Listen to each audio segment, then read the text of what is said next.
ये कुछ उसके इंस्ट्रक्शन है EFI ईमेल के बारे में। उसमें क्या है कि जो यूरो 2 और यूरो 3 के जो कुछ पार्ट होते हैं वो एक दूसरे से मिलते जुलते हैं, जैसे कि इंजेक्टर, हाई प्रेशर पाइपलाइन हो गई, फ्यूल फिल्टर हो गए।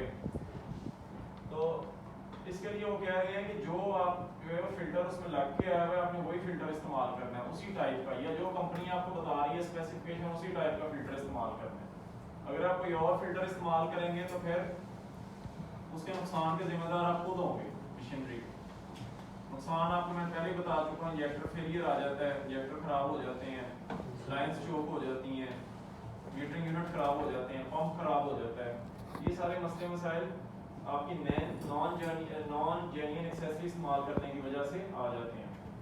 उसके बाद आता है कि वो कहता है कि फ्यूल जो है वो सिस्टम जो है यूरो 3 का उसको क्लियर रखना बड़ा ज़रूरी है, अदरवाइज क्या होगा कि उसके पंप और इंजेक्टर खराब हो जाएंगे, वियर आउट हो जाएंगे।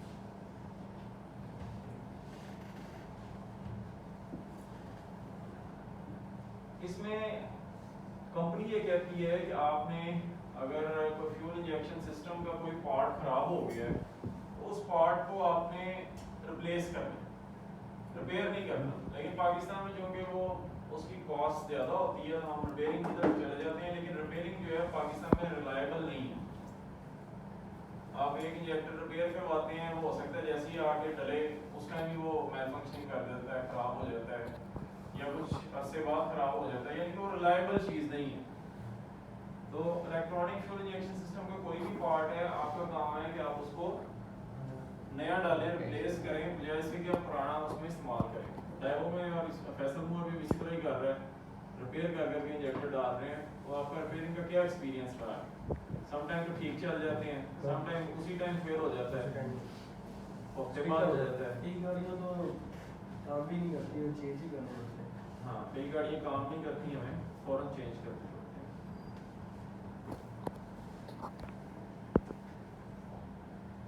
फिर इसकी जो मेंटेनेंस है वो मेंटेनेंस पे कंपनी कहती है कि आपने उसको जो स्केड्यूल दिया हुआ मेंटेनेंस का उसके मुताबिक उसको ट्रीट करना है, खुद से उसको चेंज नहीं करना। जैसे कि आप फिल्टर जो है 12 पे कंपनी कहती है, आप 24 पे चला रहे होते हैं, ये काम आपने उसके साथ नहीं करना।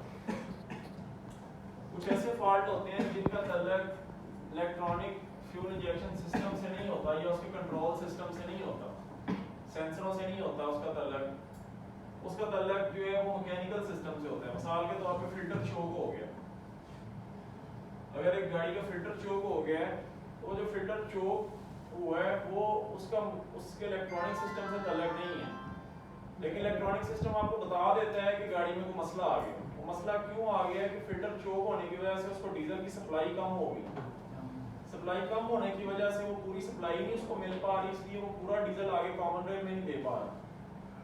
जब वो पूरा डीजल कॉमन रेल में नहीं दे पा रहा तो वो आपको चेक इंजन की लाइट शो करवा देगा, ऑन कर देगा, लेकिन वो मसला मैकेनिकल फॉल्ट की वजह से आया हुआ है, फिल्टर चोक हो गया या लाइन चोक हो गई। तो सारे फॉल्ट में वो इलेक्ट्रॉनिक सिस्टम के नहीं होते, कुछ फॉल्ट मैकेनिकल सिस्टम से भी आ जाते हैं। फिर EFI सिस्टम को चेक करने के लिए हमारे पास दो तरीके होते हैं, या तो आप लोगों के पास डायग्नोसिंग टूल हो जिसको स्कैनर कहते हैं, या फिर आप उसको मैनुअल तरीके से उसके कोड चेक करके तो वहां से आप उसको ट्रेस कर लें। कोड चेक करने का सिस्टम भी आगे दिया होता है और डायग्नोसिंग अपना टूल इंस्टॉल करने का सिस्टम भी दिया होता है। ये EFI सिस्टम के मेन, ये मैंने कल भी एक्सप्लेन किया था, मैं फिर बताता हूँ कि ये सिस्टम जो है कैसे काम करता है। ये सिस्टम बिल्कुल इंसान के ऊपर बेस है, जो इलेक्ट्रॉनिक फ्यूल इंजेक्शन सिस्टम है जिस तरह इंसान काम करता है वैसे ये सिस्टम भी इंसान को देख के बनाया गया है। इंसान ऐसे काम करता है, मुख्तलिफ इंसान के जिस्म जो है वो सेल से मिलकर बना हुआ है, सेंसर है वो सेंसर कैसे हैं, और दिमाग है आपका, जो दिमाग जो है वो सारी आपकी बॉडी को कंट्रोल कर रहा है, हाथ पाँव ये सब एक्चुएटर है, आंखें, दिमाग इनको जिस तरह कहता है ये उस तरह काम कर देते हैं। अब एक बंदे को सुई चुभती है, वो दिमाग को सिग्नल जाता है सुई चुभने, वो सिग्नल जाता है दिमाग को, दिमाग फौरन आंखों को कहता है कि देखो क्या है, वो आंखें उसको देखती हैं, लेकिन सुई चुभ रही है, दिमाग हाथ को इशारा करता है, ऑर्डर करता है कि पीछे कर लो आप, हाथ पीछे हो जाए। EFI सिस्टम बिल्कुल ऐसे ही है। हमने मुख्तलिफ सेंसर लगाए हुए, वो सेंसर इंजन के ऊपर लगे हुए हैं, वो इंजन की मुख्तलिफ जो स्टेट्स हैं, जो इंजन के अंदर जो मुख्तलिफ जगह पे जो काम हो रहे हैं, सबकी इंफॉर्मेशन इकट्ठी कर रहे हैं। वो इंफॉर्मेशन इकट्ठी करके वो ECU को देते हैं, इलेक्ट्रॉनिक कंट्रोल यूनिट, जो कि इसका दिमाग है सिस्टम का, इसको देते हैं। ये उस सारे डेटे को कैलकुलेट करता है। कैलकुलेट करने के बाद उसको ये एक्चुएटर जो है, वो एक्चुएटर हमारे इंजेक्टर्स जो हैं उसको एक्चुएटर कहते हैं, और साथ फ्यूल मीटरिंग यूनिट को भी एक्चुएटर कहते हैं। वो इसको सिग्नल देता है, कमांड देता है, ये उसके मुताबिक स्प्रे कर देते हैं। ये इसका मेन इलेक्ट्रॉनिक फ्यूल सिस्टम का एक मेन कॉन्सेप्ट है।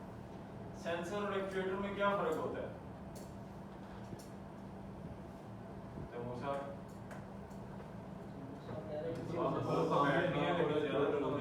सेंसर में सेंस करके बैक में जरा स्ट्रोक हो रहा है तो मूसा का लगे सीधे कुछ सेंसर ने तो सेंस करके सिग्नल देना है, एक्चुएटर ने तो फिर उसकी मिकदार कम ज़्यादा करनी। सेंसर जो होता है, इसका काम होता है कि सिर्फ इसने जो है सेंस करके उसको बता देना है। ये खुद से इटसेल्फ कोई काम नहीं कर रहा होता। ये कंप्यूटर जो इसको कोई कमांड दे कि आगे मजीद इसको ऑपरेट नहीं करवा सकता। ये सिर्फ उसको बताएगा कि ये उसकी स्टेट है, हालत। जो एक्चुएटर होता है वो दो काम कर रहा होता है। वो सेंसर का काम भी कर रहा होता है, जो ECU उसको बता रहा होता है कि ये चीज चेंज कर दो, ऐसे कर लो, ऐसे कर लो, वो भी काम कर रहा होता है। सेंसर का काम भी कर रहा होता है, और साथ जो कंप्यूटर की कमांड है, जो कंप्यूटर का हुक्म है, वो भी मान रहा होता है। जैसे कि इंजेक्टर है, इंजेक्टर ये भी बता रहा है कि मैं इसको कितना फ्यूल स्प्रे कर रहा हूँ कंप्यूटर को, और साथ कंप्यूटर अगर उसको कम या ज्यादा करना चाहता है तो वो उसको कम और ज्यादा भी कर रहा होता है। ठीक है। अब सेंसर्स, कितने सेंसर्स लगे हुए हैं?